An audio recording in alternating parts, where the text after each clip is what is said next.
Hello guys.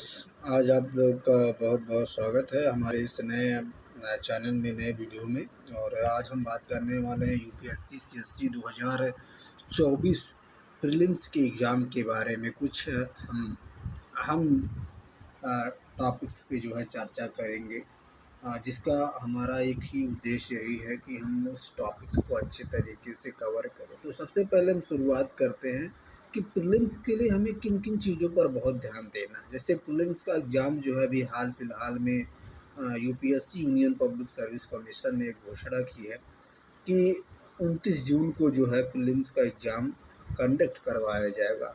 और prelims में सबसे ज़्यादा हमें ध्यान इसी बात का देना है कि अभी हमारे पास 1 महीने का समय है, 1 महीने से ज़्यादा का समय है।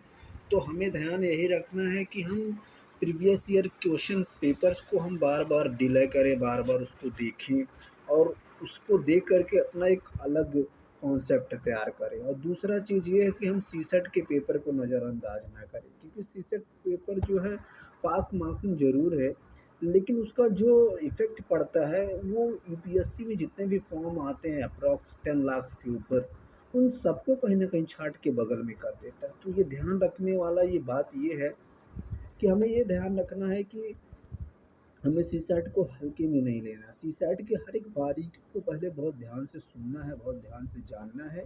तत्पश्चात जो हमें ये दूसरा कदम उठाना है कि वो हमारे लिए कितना सहयोगी और कितना लाभदायक है।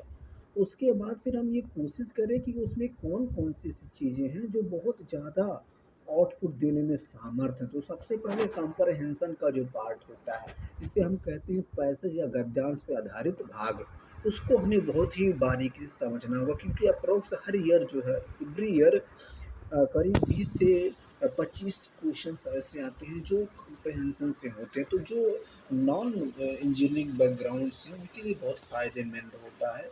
और दूसरा चीज़ ये है कि उसमें रीज़निंग के जो सवाल हैं, ऐसा नहीं कि हर एक टॉपिक्स बहुत हार्ड है। कुछ टॉपिक्स वहाँ पर देखा जाएगा तो बहुत ईज़ी दिखाई देता है, बहुत आसान होता है। तो उसमें कुछ रीज़निंग के पार्ट हैं, कुछ ऐसे और पार्ट हैं जो वहाँ पे कहीं न कहीं डिलाय होते हैं, कहीं न कहीं उसमें रहते हैं। तो उसको भी हमें बहुत अच्छे से समझना है, बहुत अच्छे से जानना है।